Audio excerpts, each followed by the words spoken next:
Okay, this is Lamia part 1. We're just going to read through the poem together, focusing on the aspects of tragedy. What makes this a tragic poem? So it is the most difficult Keats poem, but we don't need to worry about everything. We're just concerned about Lamia as it relates to tragedy. As I said before, it is a sort of best of all the other poems, so it's very easy to compare to others. Let's just focus on part 1 for now. Upon a time before the fairy broods drove nymph and satyr from the prosperous woods. So you've got this opening, which is a really strong meter that's established here, and all of these words are quite beautiful and poetic, and it's really quite over the top. It's sort of an enchanting rhythm. You really enjoy saying this. Upon a time before the fairy broods, and this is significant because where do we start? We start in this fairy kingdom where Keats quite often takes us to the fairy world. So we said that it's like this limbo world where the it's sort of between heaven and hell, like a kind of purgatory that we've got here. But and we're very much in. We're starting in this kind of kingdom. This is a supernatural kingdom that we're in right now, and we've got lots of beautiful imagery here and pastoral imagery to do with the cow-slipped lawns and things like that. But it's quite easy to miss the action, but it is quite subtle, but probably worth highlighting this, that it's before. So upon a time before the fairy broods drove nymph and satyr from the prosperous woods, before King Oberon's bright diadem, sceptre and mantle clasped with dewy gem, frighted away the dryads and the fauns. So you do have already there some kind of order being disturbed and a new order being formed, which does set things up in a potentially tragic way. Now, that's not to say that we can say the dryads or the fauns are the bad guys and King Oberon's the good guy, although there are lots of stories where that is the case. But you do have already a sense that whatever we've got here, this majestic thing, it's potentially going to be disturbed. So already we know that there's going to be some kind of disturbance going on within this kingdom. So later, when Hermes seems to be in this sort of eternal heavenly state with the nymphy fancies, we might actually think back and think, all right, well, actually, he won't be with the nymph forever. Perhaps Oberon comes along and steals the nymph for himself or something. All right, so we've got lots of this supernatural mixed with natural imagery. So our imagination is really kind of pleased by this. It's a very rich poem. All of this roses, golden hair. It's full of this rich imagery, full of adjectives. And the flow keeps going from vale to vale, from wood to wood. He flew. This is Hermes now. And he is, of course, looking for this nymph, all pain but pity. Thus the lone voice spake. So this already is Lamia over here. Where is she? Okay, so to find where the sweet nymph prepared her secret bed, in vain the nymph might nowhere be found, and so he rested on the lonely ground, pensive and full of painful jealousies of the wood gods and even the very trees. There, as he stood, he heard a mournful voice, such as once heard in gentle heart, destroys all pain but pity. Thus the lone voice spake. So this is the first sound that we have in the poem, the first certainly bit of dialogue, or speech rather, that we've got. All pain but pity, thus the lone voice spake. When from this wreathed tomb shall I awake? So that's nice and straightforward. So in a way, our first impression of Lamia, before we know anything about her, is this introduction of pain. So the very first thing we learn is already pain. Um, it's like the poor in Isabella in the pot of basil, and the start of the poem. We have this really beautiful introduction, all of this rich, picturesque, transcendental imagery. And where does Lamia live? Well, here we have contrast. We have Keats suddenly breaking this um, glorious and imaginative imagery. When from this wreathed tomb shall I wake? When from this wreathed tomb shall I awake? Suddenly, we have less of a bouncy meter. When move in the sweet body fit for life. So this is kind of a straining meter here. Love and pleasure, the ruddy strive of hearts and lips, ah, miserable me. So when someone says, ah, miserable me, we kind of pity them a bit less than if the narrator had told us that we ought to pity her, because we sort of, yeah, we perhaps as readers don't like when people are self-pitying, but nonetheless, we're sort of waiting to see why should we pity whoever is talking. The gods, dove-footed, glide silently round bush and tree, soft brushing in his speed, the taller grasses, full flowering weed, until he found a palpitating snake, bright and circumscient in the dusty brake. So we talked about these ambiguous characters and the contradictory qualities that Keats's characters have. This is a really strange description. Until he found a palpitating snake is just a really unnerving description. So Freud used the word uncanny. It's almost like it catches you unawares. The imagery sneaks up behind you. And then it's sort of, rather than building up to something disturbing, it's sort of diffused. Cirque couchant suggests this is almost like some finely crafted, um, um, beautifully curled. You've got this like French piece of I don't know, jewelry or um, crockery or something. But where does Lamia find herself? In a dusty break? So in this um, little dusty pit, here is Lamia lying.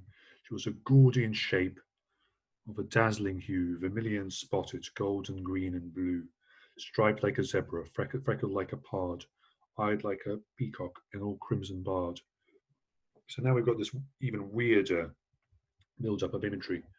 Um, when we went to that um, live A-level event, the lecturers suggested that the introduction, the way in which Lamia is presented, is as something really sexy. Now, for me, I don't really get that. So firstly, we've got a breakdown of that beautiful, enchanting rhythm. This is quite a childlike rhythm, striped like a zebra, freckled like a pard, eyed like a peacock, and all crimson barred. It's almost like something children would sing to each other, or like a witch's spell. What I get is a sense of too much. This is like overflowing richness. So we had some harmony. We had some very harmonious beauty at the start, and we had this rich imagery with occasional descriptions of the roses or golden hair. And now we've got everything is sort of really concentrated together, and that almost through the richness undermines itself. It disturbs the richness, and essentially what it's doing is really highlighting how contradictory the situation is. separately these things might be beautiful. When you push all the beautiful things into one, you just have this pure, unending, undiluted mass, circumscription, or curled up of these beautiful things. Then together they again create that uncanny or disturbing scene. I wouldn't. So it's not quite. There's something grotesque about it for me, in the sickly way. More sickly, like when Porphyro lays out all of those different sweet foods um, for Madeline to eat while she's sleeping, rather than grotesque, like what's his name in Isabella? His floating severed head. Can't remember his name right now. Um, but there is something there that Keats likes to introduce something where you think, oh, this is romantic, this is nice. Is lots of nature and magic and beauty and imagination, and then he wants to go like over the top to confront you. So it's this negative capability thing that he's all about intensity, and he's not too worried if everything's not kind of fitting together quite well, because partly, remember, this is her essence. Her essence is that she can't be grasped. So if we think back about the end of the poem and what happens, that finally is the end of her, it's the fact that she is finally meets a match. You find someone who can grasp all of this that to us is ungraspable. She finally gets someone who sort of gets to the bottom of all of this overwhelming glut. And you've got this, doubles, some demon's mistress or the demon self, and some of you interpreted this as she's kind of made a pact with evil, and you can read it like that, absolutely. However, if being a demon's mistress makes you a demon, does that mean that later, when she has a lover, does that mean that Lycius has made a pact with the devil? Is Lycius a demon?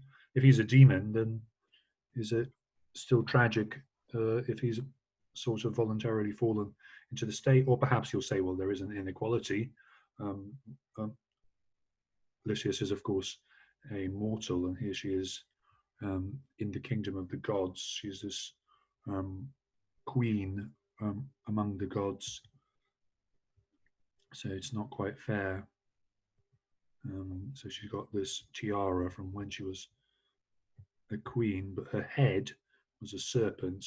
So that's bittersweet. What's the use of having this crown when you're this weird snake thing and a woman's mouth? And for her eyes, what could such eyes do there but weep and weep that they were born so fair? So again, we might remember Isabella being described as fair, both meaning beautiful and innocent. So they were born innocent, and here she is still with the remnants of that beauty, but trapped in this bubbling form that's kind of, overflowing and too much. So it's not yet tragic, partly because we're in this fantasy world. And I think when thinking about, okay, what's the point of all of this bit at the start? And you don't necessarily need to particularly go into it. But one reason is that we see like the life she had before. So we perhaps feel some pity because we see what she's escaping from. So we understand why she does what she does.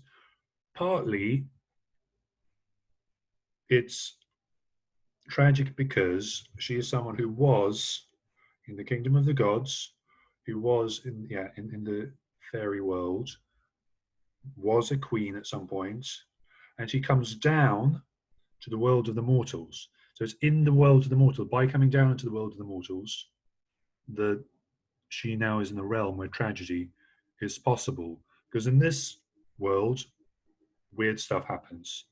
And we see some of the weird stuff that happens because, as we know, you've got Hermes saying he wants her to show him where the nymph is. She's hiding the nymph to protect her from these creeps like Hermes. But now, do we blame her if she's living in dust in this horrible state? Maybe we do. Maybe we still say, no, you shouldn't have revealed where um, the nymph was. Okay, so she gives the reason though. I love a youth of Corinth, oh the bliss. So while she dreams of Lycius, and perhaps we think that's a nice thing, that's romantic, that she seems to genuinely have feelings of love. She has no reason to lie. We have no evidence that she is lying. She seems to genuinely be in love. So why shouldn't she? Why shouldn't she be freed and allowed to pursue the love? So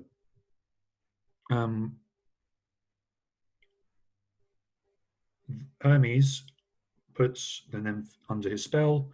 Into the green recessed woods they flew, nor grew they pale as mortal lovers do. It seems like a kind of a weird happily ever after. It's also foreshadowing because mortal lovers grow pale. We're going to meet a mortal lover quite soon. Again, we can compare paleness, Le Belle Dame sans Merci. He sees the paleness of the mortals who have fallen for the spell of La Belle Dame, who are in her thrall, wakes up from that nightmare. And we've got Madeline waking from her dream. She sees Dream Porphyro, wakes up and is shocked by how mortal and pale the real Porphyro is. Of course, he's vulnerable to dying. They both are in a way that dreams aren't. So that kind of frames, this is a framed narrative because you've kind of got this framing bit at the start. And because it said, the before bit, that itself is a frame in the first line. But what it does is contrast. We can contrast this against what happens later because Keats likes to use these mirrors, characters which are analogous for other characters. So you've got the two brothers versus Isabella and Lorenzo, and we kind of compare and look at all the opposites between them, the kind of innocence versus the plotting, the kind of kindness versus the cruelty, etc. And what we've got here is we're invited to compare. Hermes has completely put the nymph under his spell, and now she's going to be happy forever because she will never have the light of cold philosophy. She will never see through, well, unless Oberon comes along and disturbs things again.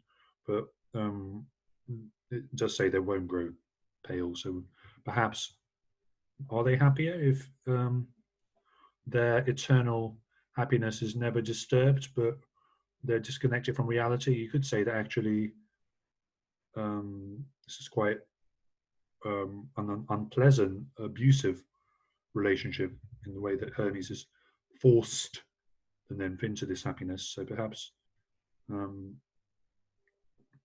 realizing the situation that you've been in is a kind of release, it's a kind of freedom perhaps. So which of the pairs are happier, the pair of Lamia and Lycius, or Hermes and the nymph? We're kind of invited to make that comparison as we now go into the other world. Okay, left to herself, the serpent now began to change her elfin brood. In madness ran her mouth foamed, and the grass therewith besprent, um, withered at dew so sweet and virulent. Horizon torture fixed, and anguish drear, um, hot dazzled and wide, with um, lid lashes all sear, flashed phosphorus and sharp spark without one cooling tear. So we get the sense that she is leaving behind all of this stuff earlier from the um, world of the gods. She's making a kind of a sacrifice. So we get the sense that she's coming down to earth from fairy world with pain. It isn't something that she's just kind of transforming, and here she is in the fairy world. And it also makes it feel quite final. So it's not like she could just decide, actually, I'm bored of Lycius now, or I'm worried the Apollonius is going to rat me out, so I'm just going to go back to the fairy world and continue being the queen that I was. It seems like what Keats is highlighting here through this anguish is that this is something that's being done to her, and she doesn't have consent in it. She's convulsing, feeling scarlet pain. So we feel some pity, because it's not like she herself is just kind of enjoying all of this. She's made a sacrifice and made a decision to go down to the mortal world, and there's this sort of conversion from the fairy or supernatural, transcendental world to our own world of the humans. Of course, it happens in lots of myths, lots of fairy tales. Even if you think of like the Little Mermaid and her pain and walking on the shore. Okay, so that in moments, she was undressed of all her sapphires green and amethyst and rubious argent, of all these bereft.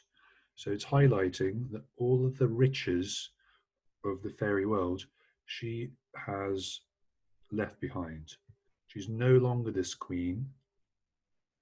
She is leaving the riches behind. Nothing but pain and ugliness were left. So she is coming very much as herself. She's kind of presenting herself, still shone her crown that vanished. Still shone her crown that vanished. Also she melted and disappeared as suddenly.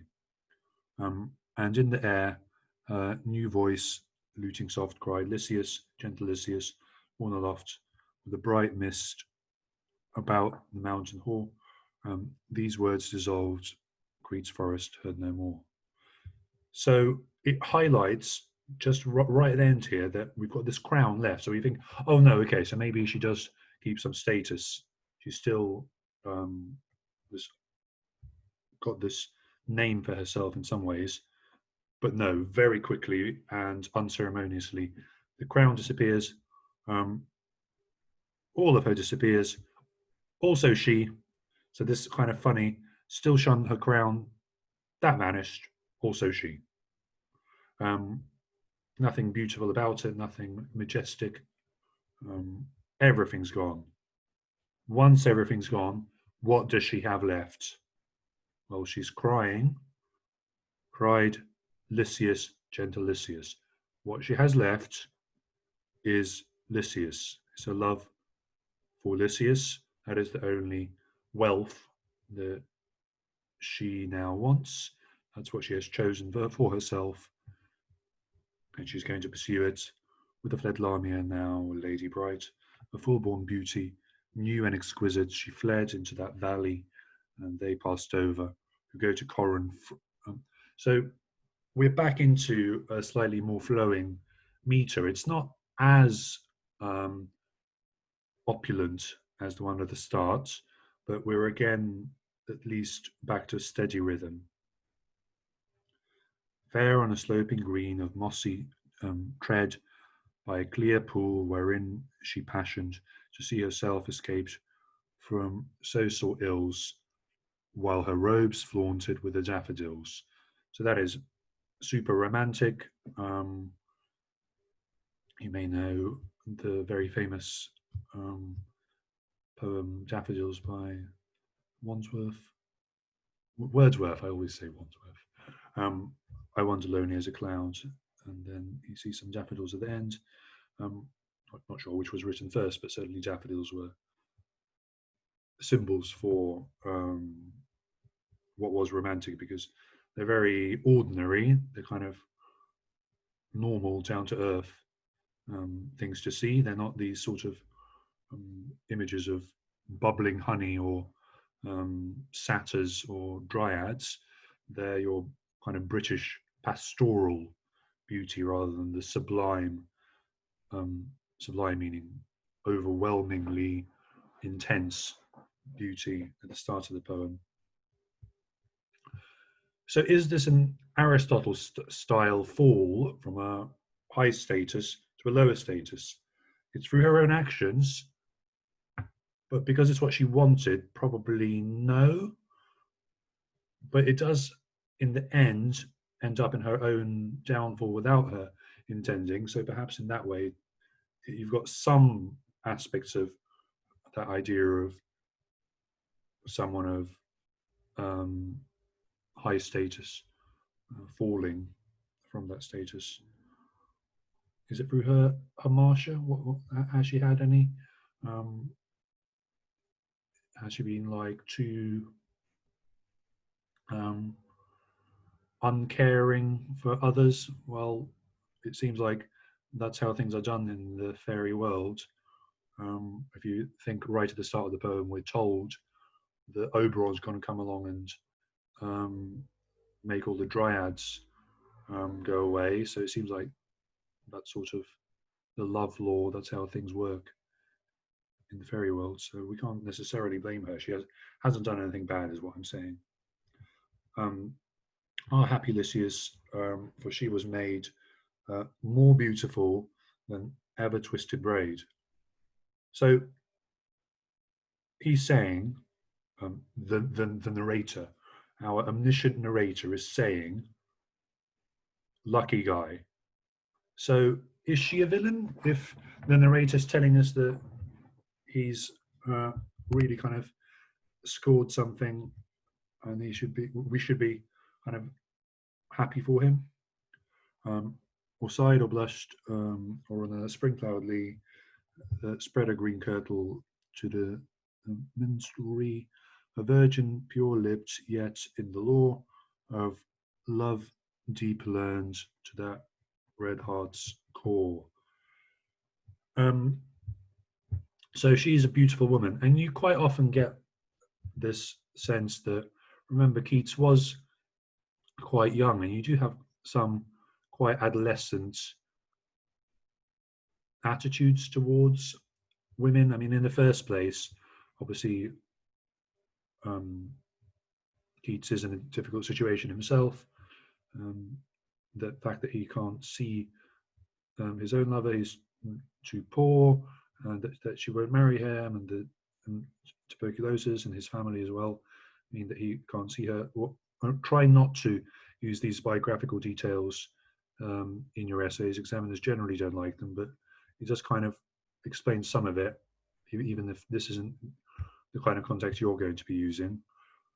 But there's something here that's kind of childishly saying, look what a perfect woman she is, because it's this sort of adolescent fantasy that she's both a virgin and knows a lot about love, so is going to be able to please him.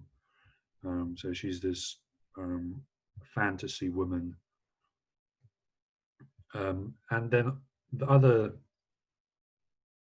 troubled relationship, of course, that Keats has with love is that we, in each of these relationships, have the sense that this is the thing that life is all about, mixed in with the um, power and manipulation and power inequality and undercurrents of um, violence and cruelty at every stage. So how we interpret that is often quite disturbing, and we've said before that that's perhaps part of the tragedy, that for him love is that, or it's not authentic, and perhaps we shouldn't judge Keats for it. We just judge it as his comment at the difficulty of having a harmonious relationship. Um, as though in Cupid's college she had spent sweet days, a lovely graduate, still unshent, and kept his rosy terms in idle languishment. Now, Cupid, or love, later becomes almost a kind of villain. Love himself becomes jealous of the relationship, and then decides that it's going too well and disturbs it. Um, but for now, Cupid has taught her what to do. So, with her knowledge, why this fair creature chose so um, fairly by the wayside to linger, we shall see. First, 'tis fit to tell how she could muse and dream when in the serpent's prison house. Of all she list, strange or manifest, however, where she willed her spirit went, whether to faint Elysium, or where down through tress-lifted ways to the Nereids fair, um, winds into Thetis' bower by many a pearly stair, or where god Bacchus drains his cup divine, stretched out at ease beneath glutinous pine. So she was in a serpent prison house. So she is a snake. So we think, uh-oh, she's a snake, snake meets devil. But Keats is making us doubt that, because she's trapped in this body of a snake. So do we really want to say that um, she's devil-like? Hey, maybe she is. I mean, again, Lamia originally was a succubus, so we've got lots of reason to be suspicious. But if her body was a prison house, and from there all she could do is dream, so she went into this dream world. So okay, she's exploring the underworld, but could only do so in her dream state. And then here she is in reality. Finally, she can stop just dreaming about it and have reality. Of course, this is Keats, and when you leave imagination and enter reality, only bad things can happen. Um, so he's jealous for the nightingale who can just sing all day and not know that life is ending. Bacchus and his pards can help you, if you're in imagination, to rise out of the reality, but she wants to confront reality. She wants to get what she wants. Okay. Her dream would feast and rioting to blend, and once while among mortals dreaming thus, she saw young Corinthian Lycius, charioting foremost in the envious race, like a young Jove with a calm eager face, and fell into a swooning love of him. So he's just a young guy. He's this attractive um, young guy. He is a human. So that in itself is kind of a setup for a romance where you've got someone who is high status falling in love with someone who's below them, and they've given up their high status to be with him. That is a traditional romance plot, and we're supposed to kind of feel some pity for this plight that she's chosen to do this. Um, so okay. He's just kind of explaining to us that the way in which she fell in love with him is innocent. It's fitting with romantic conventions of even medieval romance.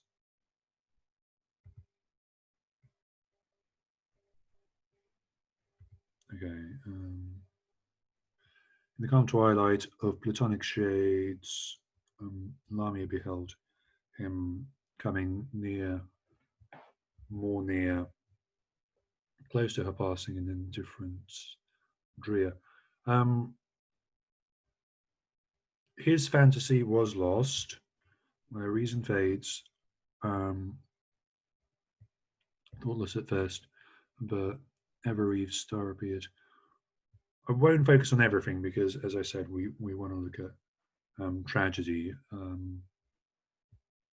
There's stuff here, Platonic shades, and later you've got shadows passing on the wall. If you want to look up Plato's cave, we did talk about it before, so you can look at that if you want. It's quite interesting to relate that in terms of this as a frame narrative, imagination versus reality, but it's not directly tied to the tragedy.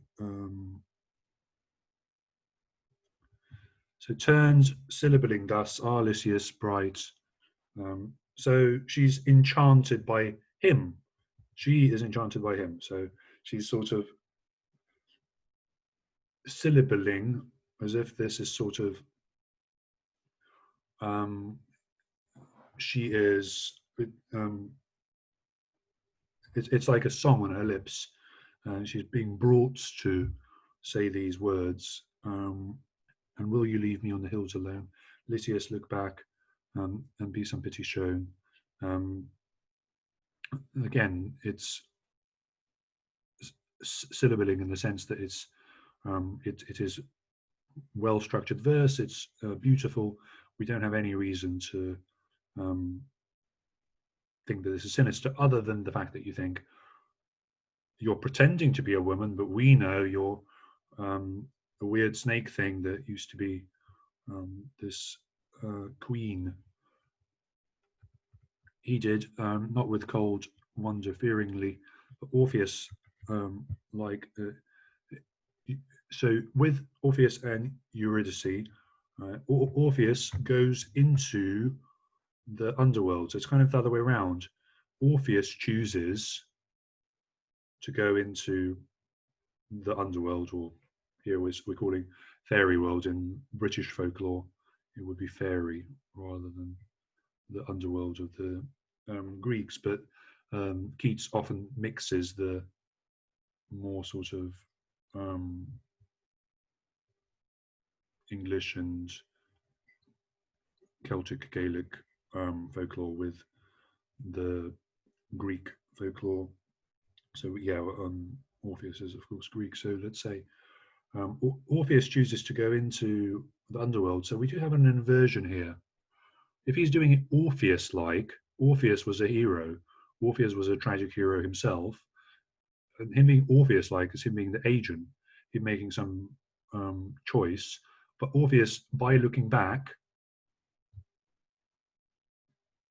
cursed Eurydice. I believe you might want to double check. I'm pretty sure that it's definitely his fault, but I think as a result, Eurydice was cursed, but in a way, they both were. So it was his fault that they trapped him in the situation. So why is he introducing Orpheus, where it's the reverse? She's gone down to the mortal world. It's not that he's chosen to go down to the fairy world. Anyway, so we'll just look at a few other bits because I don't want to look at too much, but basically leaving their drop in the bewildering cup. So he drinks up her beauty. He's like, suddenly spots her and is like, wow. And he's completely overcome with admiration. Our goddess see. So one thing which is interesting is that he says our goddess, and what we've got is a sense that he quite often, he at a few points in the poem, chooses to ignore the reality. He chooses to ignore the fact that this is kind of weird, she's probably not human. He can kind of see it, and then he convinces himself, nope, not going to look at that. Thy memory will waste me to a shade. For pity, do not melt. So he's kind of understanding what's going on here.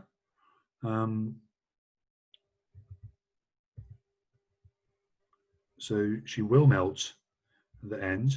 It's not only foreshadowing, but also interestingly prescient. It's interesting that he can see through this.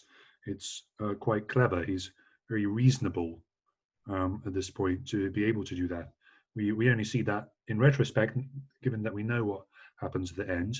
The fact that he says that straight away, you can tell he's been tutored by Apollonius, because in a way, he has all the skill that Apollonius has. He's also got the skill to suspend this cold stare of kind of science and philosophy. Here upon this floor of clay and pain, my steps upon these flowers too rough. So she, I don't know if she's hamming it up for his pity, or she's actually saying, again, almost like the Little Mermaid, that even walking on these flowers is too rough for her feet, because she's not used to the world of the mortals. Perhaps they don't feel things in the same way in the fairy world, or she's used to crawling on her stomach or floating or whatever.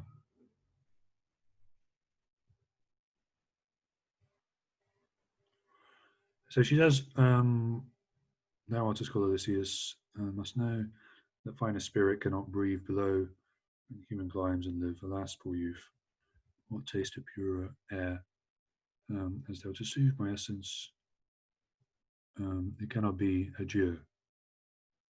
So said, she rose, tiptoe with white arms spread. He, sick to lose, amorous promise of her love, of her lone complain, swooned, murmured of love, and pale with pain. The cruel lady, without any show of sorrow, for her tender favourite woe.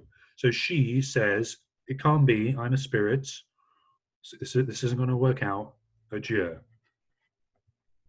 Now she is being manipulative here, so it's tragic that he suffers and we see him suffering. He's totally innocent, so we feel pity for him at this point.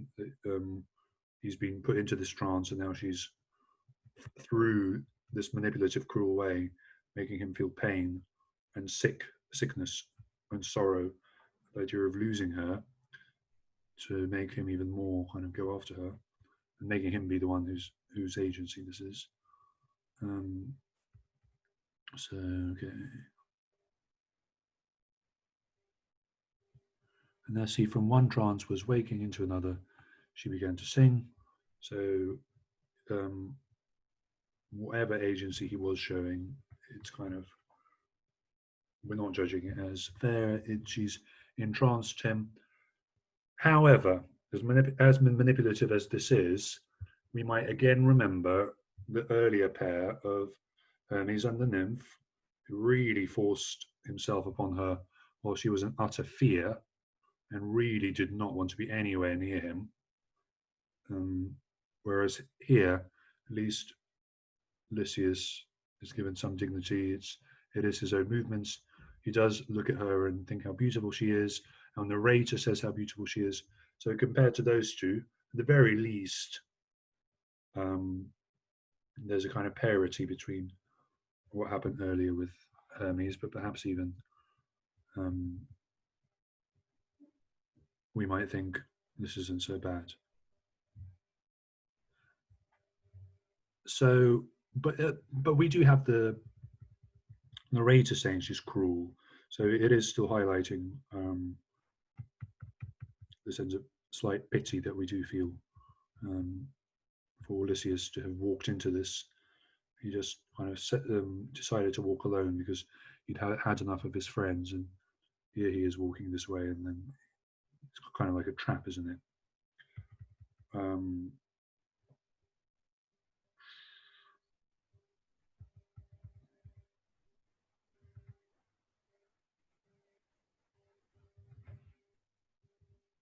So she judged aright that Lycius could not love in half a fright, so she threw the goddess off and won his heart more pleasantly by playing woman's part. Okay, so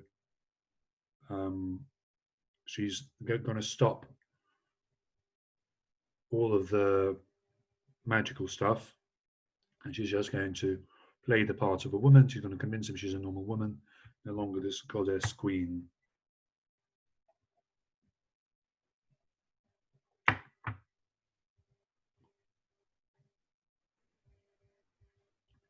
But then, if she's chosen to go from that form before to this woman form, then that's a disguise, isn't it? So it's a facade. Um, and again, you can go into kind of this Keats trying to say something about women in general, women's beauty. They might look beautiful, and you might fall in love and think they're goddesses, but actually they're snakes underneath. There could be all of that sort of stuff um, going on underneath it. Sort of the tragic nature of women themselves um, that make us go under their spell.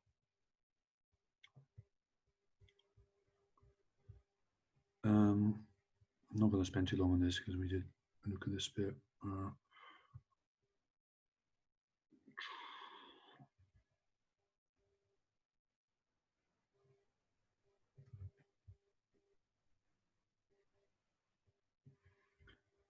So they go back to Corinth.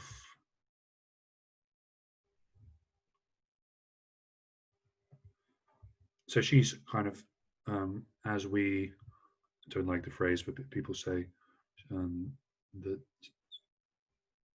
people sometimes say, "Oh, he's under her thumb." Now it's a sexist idea because it's kind of the idea is, oh, the man's supposed to be free, but he's under the woman's thumb. But you do have the sense that here he was racing, and his manhood is being restrained by her. So I'm not saying he's under her thumb to as like a valid criticism, but that dynamic is here. The here she is kind of pressing his fingers, right?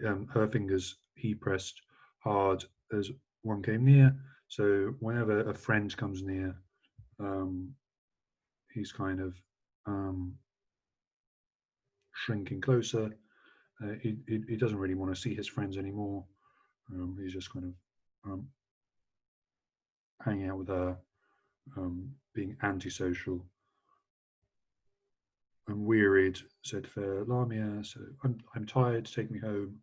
Um, but his features, Lycius. Wherefore did you blind yourself from his quick eye? So this specific person um, so muffling his face of greeting friends in fear, but also why she's asking him, why did you blind yourself from the eyes of Apollonius? Tis Apollonius my sage. And we might ask that as well. Why is he pretending not to see Apollonius?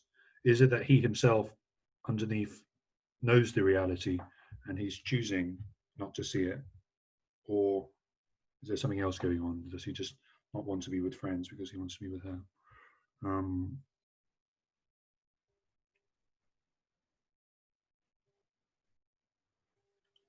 The ghost of folly haunting my sweet dreams. So he's haunting. So he's if Apollonius is living the dream, he's in a dream, then Apollonius is haunting Lycius's dream. So therefore, it's kind of perhaps the reality. We also have that in the Eve of St. Agnes, where they in some ways are living the dream. They're about to escape together into the storm, but then dream at the end, we've got the details that the guests' dreams are actually nightmares, whereas Madeline has a nice dream. They have nightmares, so haunting nightmare does recur in Keats' poems. What was a perfect dream turns bad, so dreams can have this element of badness, and quite often the badness is reality. If you think of the Belle Dame sans Merci, what's the nightmare? The nightmare is seeing what the reality is. It's not actually the dream is bad, or everything within the dream is acceptable, even these kind of over the top zebra leopard creature things. The true nightmare is seeing that you are in a dream and being snapped out of it. So that's what he's avoiding. Okay.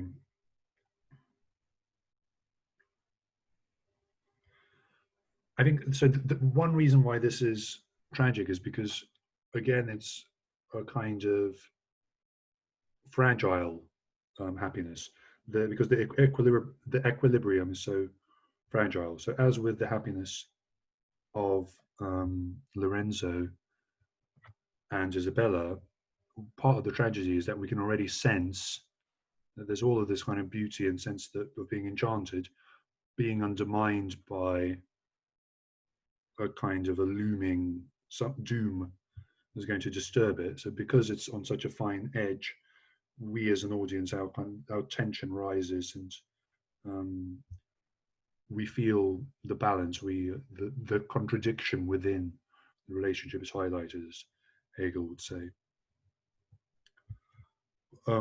While yet he spake, they had arrived before a pillared porch with lofty portal door, where hung a silver lamp whose phosphorus glow. So, in terms of the contradiction, what we've got is, in some ways, currently Lycius is able to navigate these forces that we've got, the natural, the supernatural, the social, and he's currently able to, even though it's a contradiction, he's kind of managing it. But of course, if this is Hegel, then there's going to be a dialectical movement that disturbs it, and because there's contradiction, something has to suffer in order for there to be a new synthesis, and Apollonius is going to force that new synthesis. But for now, we at least have some sense that there's happiness. Certainly, part two starts with it. But here, what we've got is they go into this place where they're staying together. It's not particularly impressive. Slab steps below, mild as a star in water, for so new, so unsullied was the marble hue. Unsullied, uncorrupted, pure, white like marble. It's all very pure, crystal polish, but feet divine. Sounds an Aeolian harp is a music played by nature itself. So this is pure, perfectly natural, harmonious, happy. Here we have a happy ending, but of course this is just part one. So by part one ending on this high of a happy ending, this is a high that we can fall down from, and we get the contrast, a very homely start to part two. But here, they know that they're in this Eden-like state, and so they only sneak out. But those two alone, and a few Persian mutes, who that same year were seen about the market, none knew where. So they are like, perhaps they're disguised as these two Persian mutes. So they throw on all these robes as if they're merchants who can't speak, so that they can, in disguise, buy what they need and sneak it back to their house in order to keep perfectly secure. For truth's sake, so, okay, and the glittering verse must tell, wherefore who watch to trace them to their house, but the flitter-winged verse must tell.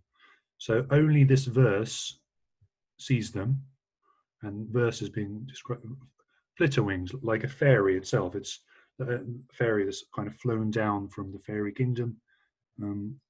For truth's sake, what woe afterwards befell, 'twould humour many a hearts to learn them thus, shut from busy world of more incredulous.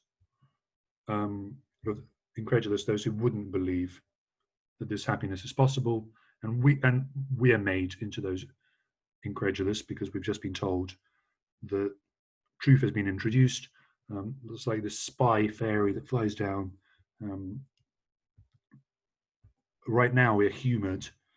We like that they're in this state, or we can laugh at the fact that Lycius is in this kind of manipulative state, and he thinks he's the woman of his dreams. But what woe afterwards befell? You've got part one ending with this strong foreshadowing. But all in all, part one as a whole, in its form, isn't a conventional tragedy. It's when we look at the two parts together, which is perhaps why Keats has chosen to do this. And because by doing two parts together, again, putting things into pairs, we see balance, contrast, harmony, disharmony, and most importantly, contradiction. So that's part one.